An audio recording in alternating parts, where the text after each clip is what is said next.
हमारे पास कौन है? कालिया मुस्कुराते हुए अपने साथी के तरफ देखता है और एक ही झटके में उसकी गर्दन काट कर उस बंदर के सामने रख देता है। वो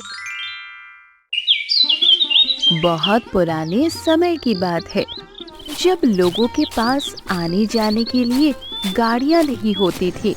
तब लोग सिर्फ बैलगाड़ियों का इस्तेमाल करते थे और यहाँ वहाँ जाते थे। उसी समय सुंदरपुर गांव में भोलू नाम का एक लोहार रहा करता था।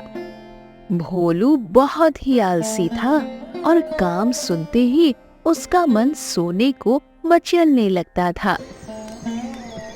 अरे ओ भोलू, अब तू उठेगा भी या नहीं? कब तक अपने बाप की कमाई खाता रहेगा? पिताजी, मैं आपकी कमाई नहीं खाता हूँ।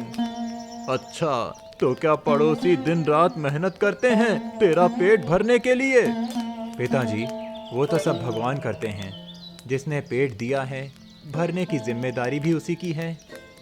वाह, ऐसा थोड़ी ना होता है। चल अब उठ और काम पर लग जा। भोलू बेमन से उठता है और अपने पिता का हाथ बटाने लगता है। अरे सुनो भैया, ये चिमटा ठीक कर दो जरा। अरे भाई जाओ ना, एक तो वैसे ही इतना काम है, ऊपर से तुम ये चिमटा लेकर आ गए। अरे तो तुम ठीक नहीं करोगे तो क्या सोने की दुकान पर ले जाऊं? शाम को आना, जब पिताजी काम करें। आगे जाकर दुकान तो तुम्हें ही संभालनी है, तुम ही ठीक कर दो ना। अरे कितनी बार बोलूं, जाओ यहाँ से। नहीं, अब तो ठीक करके ही दो। तुम जाते हो या नहीं? वाह वाह वाह, तुम तो मेरा धंधा डुबा ही दो। एक तो वैसे ही ग्राहक कम हैं, ऊपर से तुम और भगा दो। तुम्हारी वजह से अब पिताजी मुझे डांटेंगे। लाओ दो चिमटा, आ जाना शाम को। भोलू ग्राहक का चिमटा ठीक करने लगता है। खाने में कोई कमी नहीं है, लेकिन हाथ देखो कैसे हल्के हल्के चलाता है तू। पिताजी, एक तो मैं आपकी मदद कर रहा हूँ, ऊपर से आप ऐसा कह रहे हैं। इससे अच्छा मैं सोने ही चला जाता हूँ। देखता हूँ कैसे सोने जाता है। चुपचाप यहाँ खड़ा रहे, नहीं तो शाम को खाना नहीं दूंगा। नहीं, मुझे यहाँ खड़ा नहीं रहना। क्या करूँ यहाँ खड़े रहकर? आज मैं तलवार बना रहा हूँ, तू देख कैसे बनती है। मुझे कौन सा किसी से लड़ने जाना है जो तलवार बनाता देखूंगा। मैंने कहा ना देख, तो बस देख। ठीक है, देख रहा हूँ।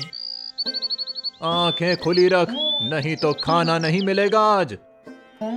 अगर आज खाना मिलना होगा तो मिल ही जाएगा, आपकी मर्जी थोड़ी ना चलेगी।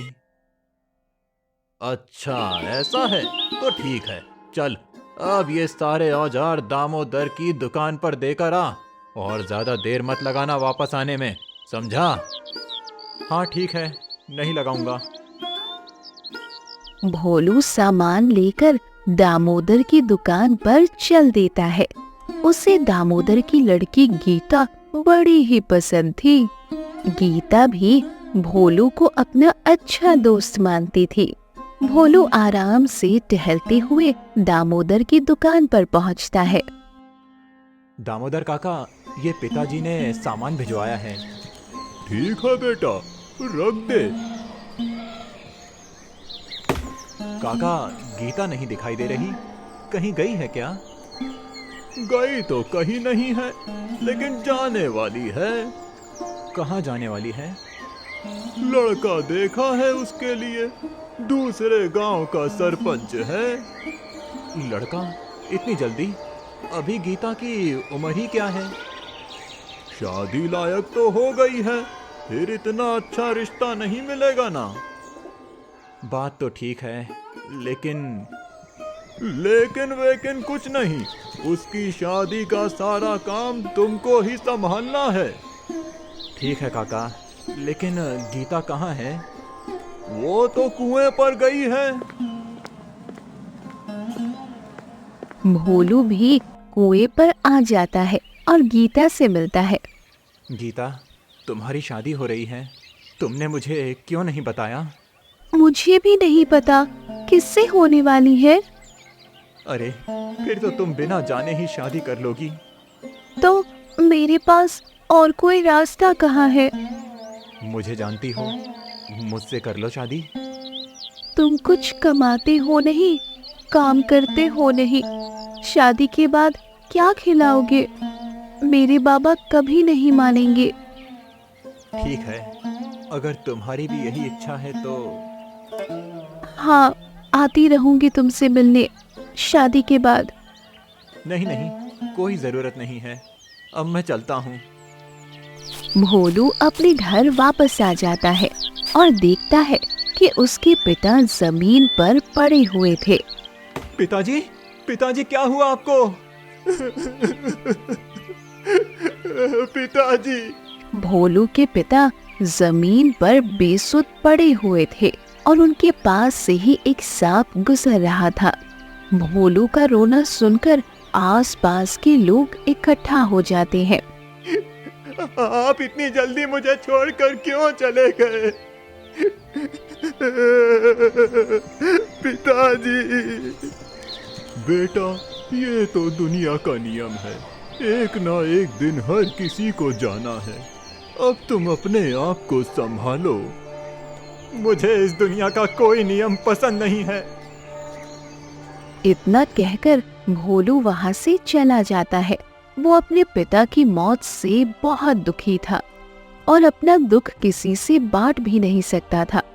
उसकी इकलौती दोस्त गीता भी शादी कर दूसरे गांव जाने वाली थी। वो अब इस दुनिया में बिल्कुल अकेला पड़ चुका था। अब मेरा कोई नहीं है। मैं अब गांव वापस जाकर भी क्या करूंगा? ना पिताजी हैं, ना गीता। चलते चलते भोलू जंगल में आ चुका था। अरे, ये मैं कहाँ आ गया? अब यहाँ से कहाँ जाऊं? क्या हुआ? रास्ता नहीं मिल रहा? तुम कौन हो? मैं इस जंगल का राजा हूँ। पर तुम शेर जैसे तो दिखते नहीं। अरे, मैं शेर नहीं, लेकिन शेर की तरह शिकार करना जानता हूँ। तुम क्या करते हो? मैं एक मामूली चोर हूँ। तुम बताओ, तुम कहाँ जा रहे हो इतनी रात में? मुझे नहीं पता मैं कहाँ जा रहा हूँ। मैं तो बस चलता जा रहा हूँ। अकेले चलने से अच्छा है तुम मेरे साथ चलो। कम से कम तुम्हारा रास्ता तो कट जाएगा। लेकिन तुम चोर हो, कहीं मुझे ही नुकसान पहुंचा दिया तो? तुम्हें देखकर लगता तो नहीं कि तुम्हारे पास कुछ फूटी कौड़ी भी है। हाँ, मेरे पास कुछ नहीं है। तो फिर बस, आज से तुम मेरे दोस्त हो, मेरे साथ रहो। वैसे तुम्हें कुछ आता भी है या नहीं? मुझे लोहे का काम आता है, थोड़ा बहुत। ये तो अच्छी बात है। लगता है भगवान ने तुम्हें मेरी मदद करने ही भेजा है। मैं घरों में चोरी नहीं करूंगा। अरे, मैं तुम्हें चोरी करने के लिए नहीं कह रहा हूँ। मैं जिस गांव में जा रहा हूँ, वहाँ के सरपंच का लोहे का कारखाना है। हम दोनों वहाँ मिलकर काम करेंगे। अच्छा ठीक है, फिर मुझे कोई समस्या नहीं है। बबलू भोलू को अपने साथ ले आता है और दूसरे गांव के सरपंच के यहाँ दोनों मिलकर काम करने लगते हैं। लोहार होकर भी तुम इतने थक गए? मैं तो ये काम कभी कभी किया करता था, रोज नहीं। तो आज तक तुम्हारा खर्चा पानी कैसे चल रहा था? सच सच बताओ, तुम भी चोरी ही करते थे क्या? मैं तुम्हारी तरह नहीं हूँ, मेरे पिताजी करते थे ये काम। अच्छा अच्छा, समझ गया। वैसे तुम्हें आसान रास्ता बता सकता हूँ, अगर तुम सारी जिंदगी आराम से खाना चाहते हो तो। कैसा रास्ता? ये जो हमारा मालिक है ना, जानते हो इसके पास इतना पैसा कहाँ से आया है? कमाया होगा उसने। बिल्कुल भी नहीं। तो फिर? इसके पास एक पालतू बंदर है। पालतू बंदर? हाँ, और वो भी कोई साधारण बंदर नहीं, बल्कि जादुई बंदर है। मैं वैसे ही बहुत थक चुका हूँ और तुम्हें मजाक की पड़ी है। मैं मजाक नहीं कर रहा हूँ, मैं सच कह रहा हूँ। अच्छा, तो वो जादुई बंदर क्या करता है? वो जादुई बंदर उसकी हर इच्छा पूरी करता है। लेकिन उसके पास ये बंदर आया कहाँ से? ये तो बहुत पुरानी कहानी है। तो फिर मुझे बताओ, क्या कहानी है? ये सरपंच पहले डाकू था। बबलू भोलू को सरपंच के गुजरे हुए कल की कहानी सुनाता है। कितने दिन तक इसी तरह लोगों को लूटता रहूंगा? अब मुझे थोड़ा आराम चाहिए। बस एक बार ये खूब सारी दौलत मिल जाए, फिर ये लूट पाट छोड़ दूंगा। डाकू कालिया अपने साथी से बात करते हुए जंगल से गुजर रहा था। तभी उसे किसी के चिल्लाने की आवाज आई।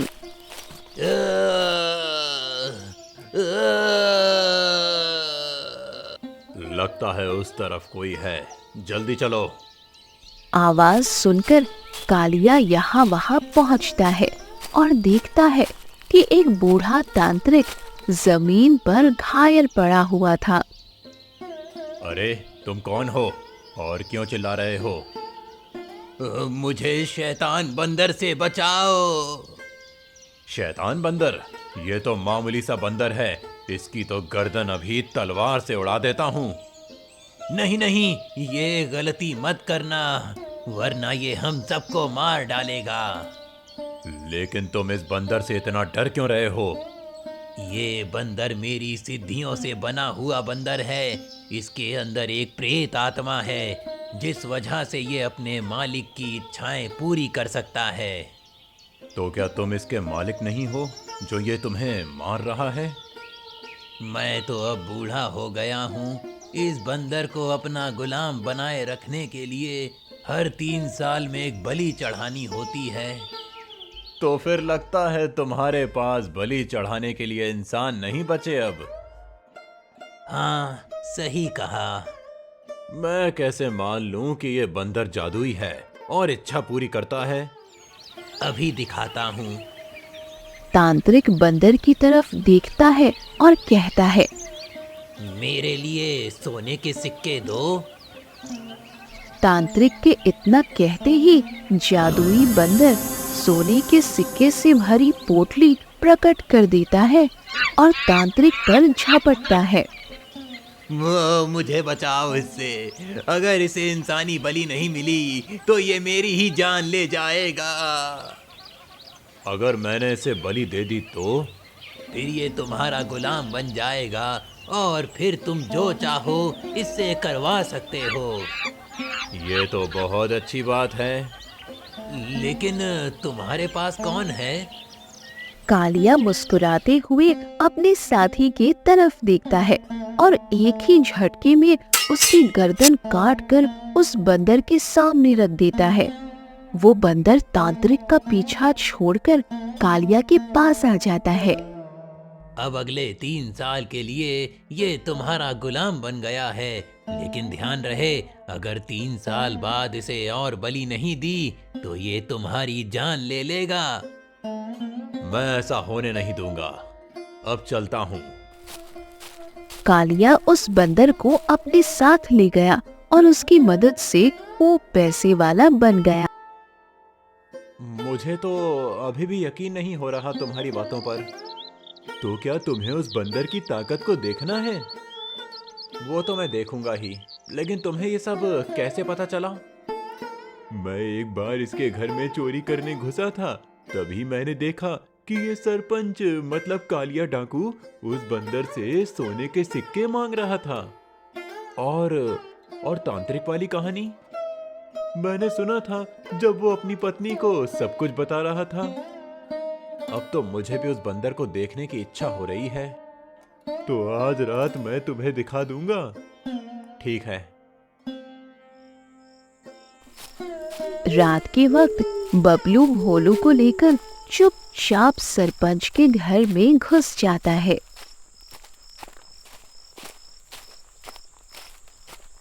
ये देखो, इस कमरे पर बड़ा सा ताला लगा हुआ है। जरा इस छोटी सी दरार से अंदर झांक कर देखो। भोलू उस कमरे के अंदर झांकता है और देखता है कि वो कमरा सोने से भरा हुआ था।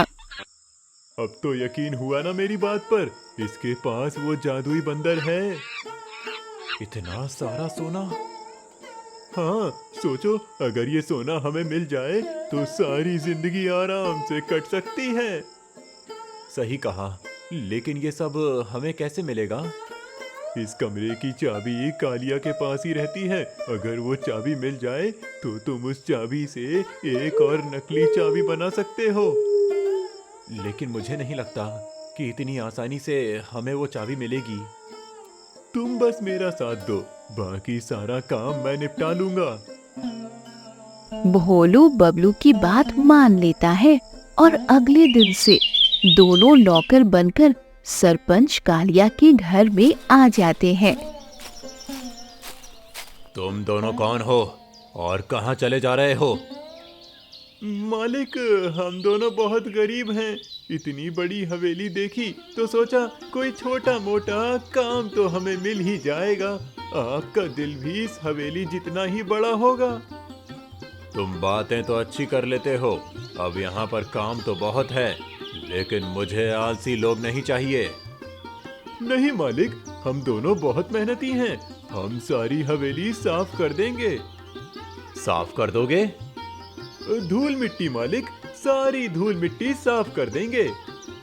ठीक है, तुम दोनों देखने में शरीफ लगते हो, लेकिन मेहनत से काम करोगे तो अच्छा पैसा दूंगा। इसीलिए ही आए हैं हम। हमें मालूम था आपका दिल बहुत बड़ा है। हाँ, लेकिन उस कमरे में कोई नहीं जाएगा। कालिया ने एक कमरे की तरफ इशारा करते हुए कहा। ठीक है मालिक। चलो अब काम में लग जाओ, मैं जरा बाहर जा रहा हूँ। भोलू, तूने देखा ना कैसे चाबी को अपने गले में डालकर घूमता है ये? हाँ देखा, बस किसी तरह इसकी चाबी का छाप मिल जाए, फिर तो हूबहू ऐसी चाबी बना दूंगा। मौका मिलते ही ये काम भी हो जाएगा। अभी तो काम में लग जा। बबलू और भोलू काम में लग जाते हैं, लेकिन भोलू अपनी आदत से मजबूर था और काम करते करते उसकी आंख लग गई। ये सब क्या है? मैंने तुम्हें सोने के लिए रखा हुआ है क्या? मालिक, माफ कीजिएगा, वो मुझे पता ही नहीं। मैं कैसे सो गया? तुम्हारा दोस्त इतनी बातें कर रहा था और तुम काम करने की जगह सो रहे हो। अभी निकल जाओ यहाँ से। नहीं नहीं मालिक, आपने निकाल दिया तो मैं कहाँ जाऊंगा? मुझे माफ कर दीजिए, बस एक मौका दीजिए मालिक। नहीं, अब कोई मौका नहीं। मुझे आलसी लोगों की जरूरत नहीं है। मालिक, मालिक माफ कर दीजिए, हम कहाँ जाएंगे मालिक? मुझे नहीं पता, लेकिन अब यहाँ नहीं रहोगे। कालिया की बात सुनकर भोलू और बबलू उसके पैरों में गिरकर माफी मांगने लगते हैं। मालिक माफ कर दीजिए मालिक, बस एक मौका और, एक मौका। हाँ मालिक, यही पहली और आखिरी गलती थी। इसके बाद कोई और गलती नहीं होगी। हाँ, अब कोई गलती नहीं करूँगा मालिक। ठीक है, तुम दोनों को आखिरी मौका देता हूँ। बहुत बहुत धन्यवाद आपका। कालिया वहाँ से चला जाता है और बबलू भोलू पर चिल्लाता है। अभी हमें बाहर कर दिया जाता, तुम अपने आलस पर थोड़ा काबू क्यों नहीं रख सकते? अरे अब आगे से नहीं होगा ना। कुछ दिन तक भोलू और बबलू कालिया का भरोसा जीतते हैं और एक रात। धीमे धीमे चलो, अगर वो जाग गया तो। नहीं जागेगा, मैंने जड़ी बूटी बहुत अच्छे से मिलाई थी खाने में। ये घोड़े बेचकर सो रहा होगा। ठीक है, चलो अब। बबलू और भोलू कालिया के कमरे में आ जाते हैं और उसके गले में लगी चाबी का छाप मोम पर ले लेते हैं।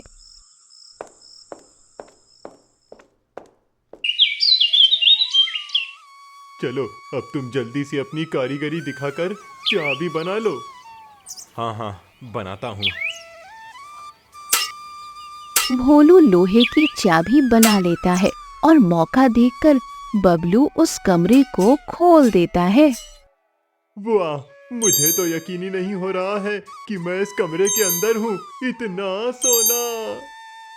अब तुम जल्दी करो थोड़ा। हाँ हाँ, जल्दी से भर लो सोना। बबलू और भोलू थैले में सोना भर लेते हैं और अगले दिन दोनों कालिया के पास आते हैं। मालिक, क्या हुआ? मालिक, गांव में मेरी माँ बीमार है, हम दोनों को जाना होगा। अरे, पर मेरी शादी होने वाली है, घर में इतना काम होगा, तुम नहीं जा सकते। मालिक, जाना बहुत जरूरी है। ये इस उम्र में शादी करेगा? अजीब बात है। ठीक है, जाओ, अब मैं कैसे ही रोक सकता हूँ। बबलू और भोलू वहाँ से चले जाते हैं और दूसरे गांव में ढेर सारी जमीन खरीदकर अमीरों की तरह रहने लगते हैं। देखा भोलू, मैंने कहा था ना, मेरे साथ रहोगे तो खुश रहोगे। हाँ, अब तो लगता है कि किसी काम की जरूरत ही नहीं है, इतने सारे खेत हमारे हैं। हाँ हाँ, हमारे ही हैं। लेकिन मैं क्या सोच रहा था, अगर वो बंदर हमारे पास होता तो कैसा रहता।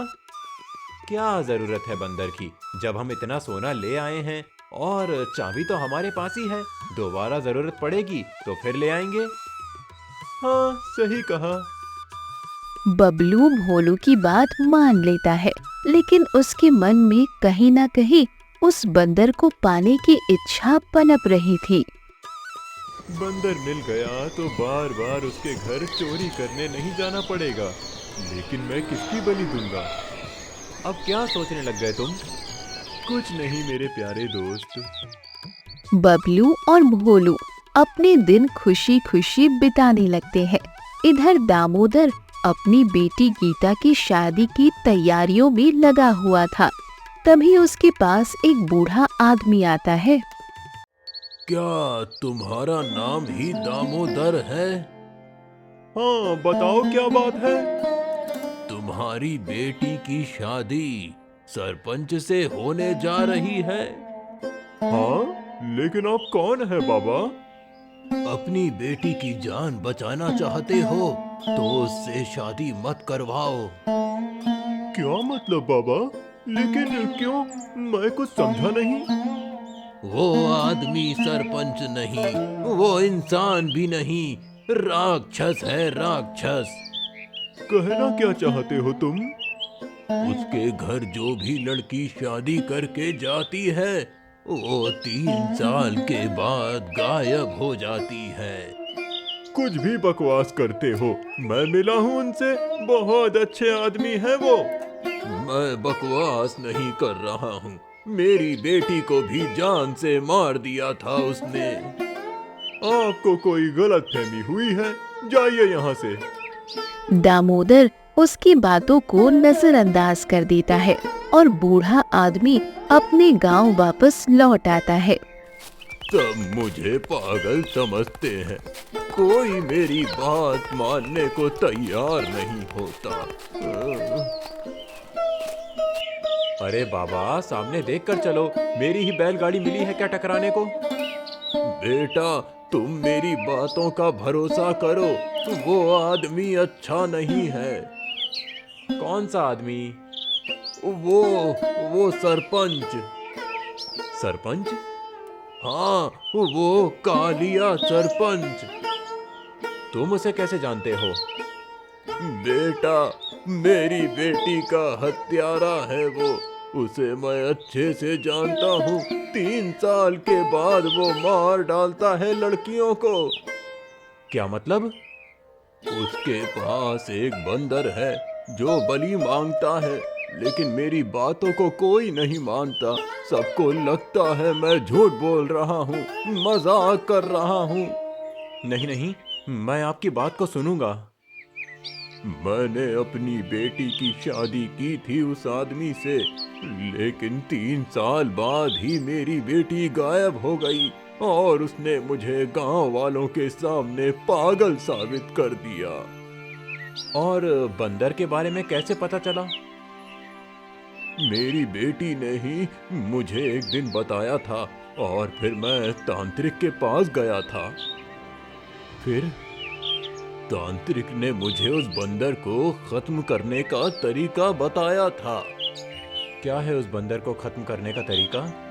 उसने आधा ही बताया था, पूरा जानने के लिए उसे फिर ढूंढना पड़ेगा।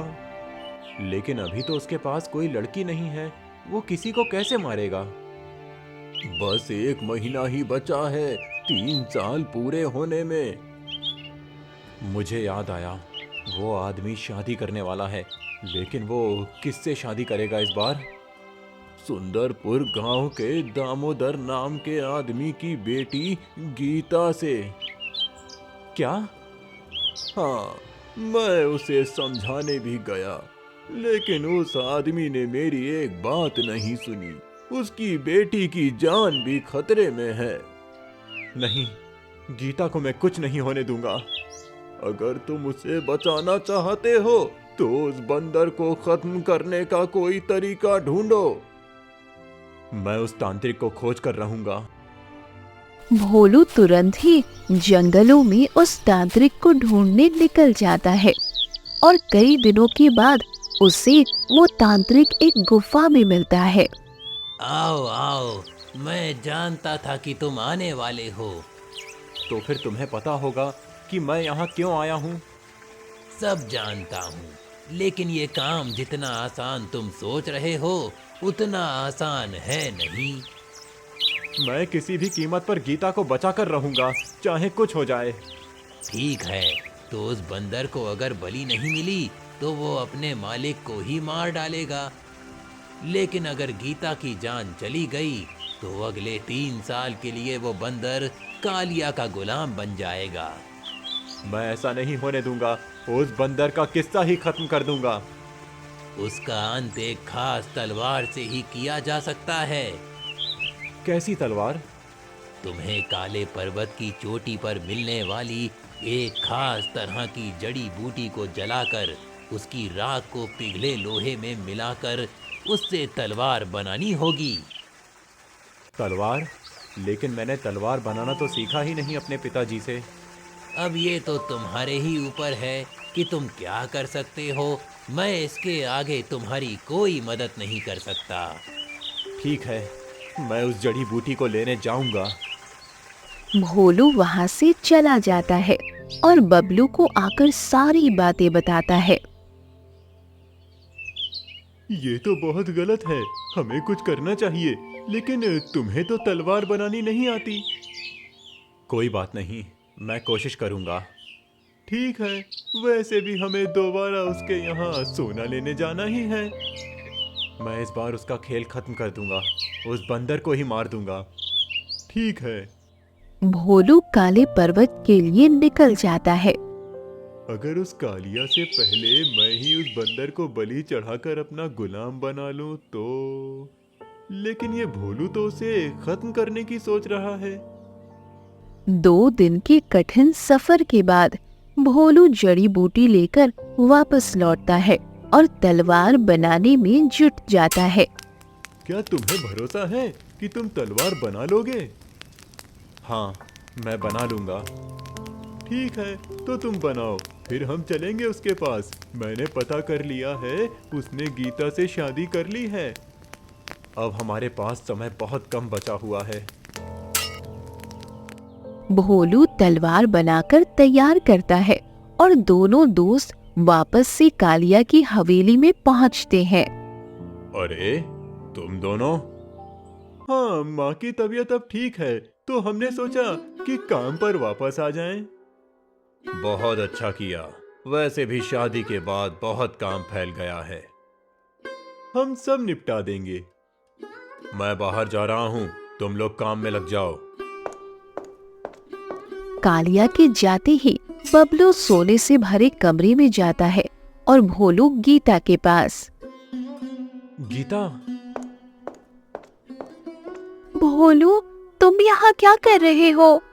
गीता, तुमने इस आदमी से शादी क्यों की? मैं क्या करती? पिताजी ने कहा मुझसे, मेरे पास तो कोई रास्ता ही नहीं था। तुम्हारी जान को खतरा है गीता। कैसा खतरा? ये आदमी 2 दिन में तुम्हारी जान ले लेगा। तुम मजाक कर रहे हो? मैं कोई मजाक नहीं कर रहा हूँ, ये सच में तुम्हारी जान ले लेगा। मुझे तो कुछ समझ ही नहीं आ रहा है। तुम्हें सब समझ आ जाएगा, लेकिन तुम चिंता मत करो, मैं तुम्हें बचा लूंगा। ठीक है। बबलू, भोलू और गीता की बातों को सुन लेता है और मन ही मन सोचता है, मुझे कैसे भी करके उस बंदर को अपना गुलाम बनाना होगा। अभी मैं चलता हूँ, लेकिन तुम किसी से कुछ मत कहना। ठीक है, नहीं कहूंगी।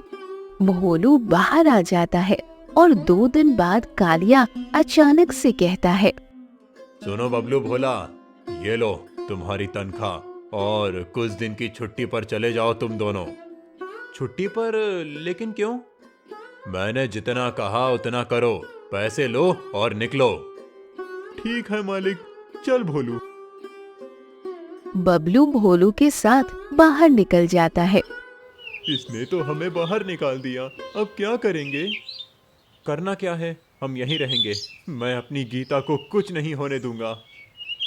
अरे मुझे लगता है कि मैं नकली चाबी अंदर ही छोड़ आया हूँ, अभी लेकर आता हूँ। ठीक है। बबलू वापस से अंदर आता है और देखता है कि कालिया बंदर वाले कमरे में कुछ तैयारी कर रहा है। ये बंदर कितना खतरनाक लग रहा है। मुझे हीरे जवाहरात दो। ये बंदर तो चाहिए ही मुझे। कौन है वहां? अरे बाप रे बाप, शायद इसने मुझे देख लिया। कालिया तुरंत कमरे से बाहर आता है। मैंने कुछ नहीं देखा मालिक, कुछ नहीं देखा। मैं तुझे जिंदा नहीं छोड़ूंगा। वैसे भी मुझे एक इंसान की जरूरत थी, तुझे ही अब खत्म करूंगा। नहीं नहीं मालिक, मुझे माफ कर दो। मैं किसी से कुछ नहीं कहूंगा। तू किसी से कुछ तब कहेगा ना जब कहने लायक बचेगा। नहीं, मेरी बात सुनिए, वो भोलू आपको मारने की योजना बना रहा है। अच्छा, अब तू बातें बना रहा है। नहीं नहीं मालिक। कालिया बबलू की एक बात नहीं सुनता और उसे सीधा उस कमरे में ले जाता है जहां वो बंदर था। शोर सुनकर गीता वहां आती है। सुनिए मेरी बात मालिक, वो भोलू आपको और इस बंदर को मारने वाला है। मुझे तेरी बातों पर यकीन नहीं है और तूने यहाँ पर सब देख लिया है।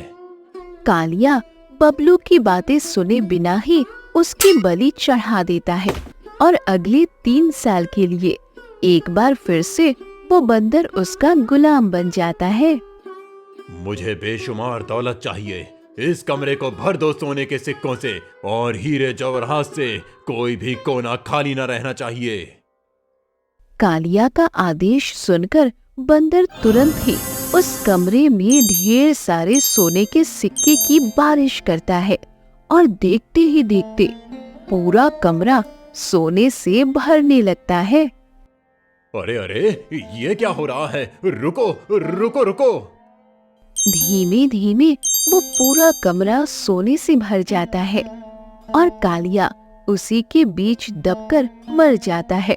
वो जादुई बंदर कमरे से बाहर निकलता है और उसका मालिक खत्म होने की वजह से वो अब आजाद हो चुका था। ये सब क्या हो रहा है? इतना सारा सोना और ये बंदर? गीता की आवाज सुनकर वो बंदर उसकी तरफ दौड़ता है। बचाओ मुझे, बचाओ मुझे। ये तो गीता की आवाज है। कहीं कालिया ने उसे... मुझे जाना होगा। भोलू हवेली के अंदर आता है और देखता है कि वो बंदर गीता पर हमला कर रहा है। रुक जाओ। बचाओ मुझे, मैं अभी मरना नहीं चाहती। भोलू भागता हुआ आता है और तलवार से उस बंदर को मार देता है। तलवार को छूते ही बंदर दूर गिर पड़ता है और गायब हो जाता है। वो देखो, इतना सोना? अब ये सब हमारा है। कालिया ने बबलू को मार दिया और सोने ने कालिया को। शायद यही किस्मत में लिखा था। लेकिन अब तुम बताओ, मुझसे शादी करोगी या नहीं? अब तो पिताजी भी कुछ नहीं कहेंगे। बिल्कुल नहीं, अब मैं बहुत धनवान बन चुका हूँ। तो आज से ये हवेली हमारी हुई। गीता और भोलू उस हवेली में रहने लगते हैं और बाकी का जीवन हंसी खुशी गुजार देते हैं।